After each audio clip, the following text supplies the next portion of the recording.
నమస్తే అండి, welcome to my channel Lakshmi Ramana recipes. ఈరోజు రెసిపీ అయితే చాలా అంటే చాలా రుచిగా ఉంటుందండి. అదేంటంటే ఒక మంచి రుచికరమైన రైస్ రెసిపీ అండి. పచ్చి మామిడికాయ కొబ్బరి చిత్రాన్నం అండి. అదే అండి పులిహోర అని కూడా అంటారు కదా. చూడండి ఎంత కలర్ఫుల్గా ఉంది కదా అండి. టేస్ట్ కూడా చాలా అంటే చాలా బాగుంటుంది. ఈ రైస్ని మనం లంచ్ బాక్స్ కూడా చాలా ఈజీగా టేస్టీగా ప్రిపేర్ చేసేసుకోవచ్చండి. ఒక్కొక్కసారి మనకు కర్రీస్ అనేది బోరు కొడుతూ ఉంటాయి, లేదు ఇంట్లో వెజిటబుల్స్ లేనప్పుడు ఈ రైస్ అయితే సూపర్ టేస్టీగా ఉంటుందండి. ఇప్పుడు మనకు మామిడికాయలు కూడా మార్కెట్లో అవైలబుల్ ఉన్నాయి కదా అండి. సో అలాంటప్పుడు మనం పచ్చి మామిడికాయ అలాగే పచ్చి కొబ్బరి కాంబినేషన్తో ఈ రైస్ రెసిపీ చేసుకుంటే చాలా అంటే చాలా బాగుంటుందండి. కాబట్టి మనం ఈరోజు పచ్చి మామిడికాయ కొబ్బరి చిత్రాన్నాన్ని ఎలా ప్రిపేర్ చేసుకోవాలో కావలసిన పదార్థాలు, తయారీ విధానం ఒకసారి చూసేద్దామండి. ఇలాగే మనం డైరెక్ట్గా తినేయచ్చండి, లేదు ఏదైనా వెజిటబుల్ ఫ్రైతో కూడా చాలా బాగుంటుంది.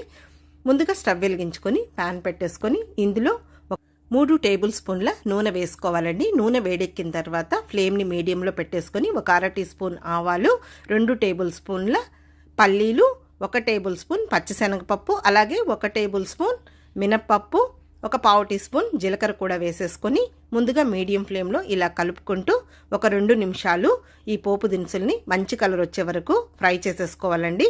పల్లీలు పచ్చిగా లేకుండా మంచి కలర్లో వేగితేనే టేస్ట్ బాగుంటుందండి. అవన్నీ వేగిన తర్వాత ఒక 2 ఎండుమిరపకాయలు అలాగే ఒక 3 పచ్చిమిరపకాయలని ఇలా నిలువుగా పొడవుగా కట్ చేసి వేసేసుకొని ఇంకా ఈ ఎండుమిరపకాయని పచ్చిమిరపకాయని 1 నిమిషం ఫ్రై చేసుకున్న తర్వాత చివరగా ఇందులో కొద్దిగా పచ్చికరివేపాకు కూడా వేసేసుకోవాలి. ఇక్కడైతే నేను బెంగళూరు మామిడికాయ అండి, కొంచెం పుల్లగా ఉంటుందన్నమాట.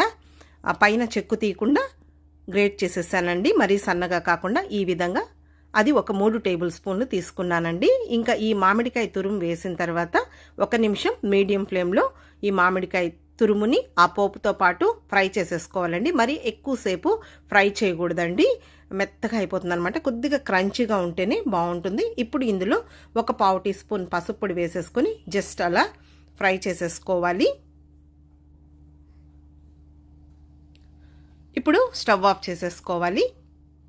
కొంచెం వేడిగా ఉన్నప్పుడే ఒక 3 టేబుల్ స్పూన్ల పచ్చి కొబ్బరి తురుము కూడా వేసేసుకోవాలి. పచ్చి కొబ్బరి తురుము మంట ఉన్నప్పుడు వేయకూడదండి, స్టవ్ ఆఫ్ చేసిన తర్వాత వేసేసుకొని ఇప్పుడు ఇందులో ఒక మీడియం సైజ్ గ్లాస్ రైస్ అండి, పొడి పొడిగా అన్నాన్ని వండేసుకొని కొద్దిగా చల్లార్చిన తర్వాత అది వేసేసుకోవాలండి. ఒక పావు కేజీ బియ్యం అన్నమాట. తర్వాత రుచికి సరిపడా సాల్టు, కొద్దిగా కొత్తిమీర కూడా సన్నగా చాప్ చేసి వేసేసుకొని ఇప్పుడు ఇదంతా కూడా రైస్కి పట్టేటట్టు బాగా కలిపేసేసుకోవాలి. ఇంకేం ఫ్లేమ్ పెట్టాల్సిన అవసరం లేదండి. ఇంకా స్టవ్ ఆఫ్ చేసిన తర్వాత పచ్చి కొబ్బరి వేసి మళ్ళీ రైస్ వేసేసుకొని కలిపేసేసుకుంటే సరిపోతుందండి. అంతే అండి. చూడండి, మనకు పచ్చి మామిడికాయ అలాగే కొబ్బరి చిత్రాన్నం రెడీ అయిపోయింది. చూడండి ఎంత కలర్ఫుల్గా ఉంది కదా అండి. టేస్ట్ కూడా చాలా బాగుంటుందండి. మనం ఎన్నో రకాల పులిహోరలను చేసుకుంటూ ఉంటాం, కానీ మీరు ఈసారి ఇలా పచ్చి మామిడికాయ కొబ్బరి కాంబినేషన్తో ఇలా పులిహోర అదే అండి చిత్రాన్నాన్ని తయారు చేసి ఒకసారి రుచి చూడండి, ఎంత బాగుంటుందో. చూడండి ఎంత కలర్ఫుల్గా ఉంది కదా అండి. ఇప్పుడు నేను ఒక సర్వింగ్ ప్లేట్లోకి డిష్ అవుట్ చేసేస్తున్నానండి. కాబట్టి లంచ్ బాక్స్కి కూడా మనం చాలా ఈజీగా టేస్టీగా ఈ రైస్ రెసిపీని ప్రిపేర్ చేసేసుకోవచ్చండి.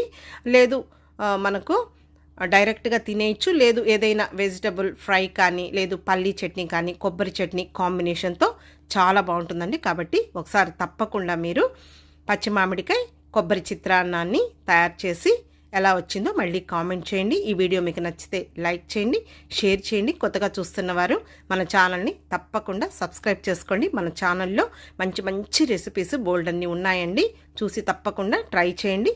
ఇంకొక మంచి వీడియోతో మళ్ళీ కలుద్దాం. నమస్తే అండి.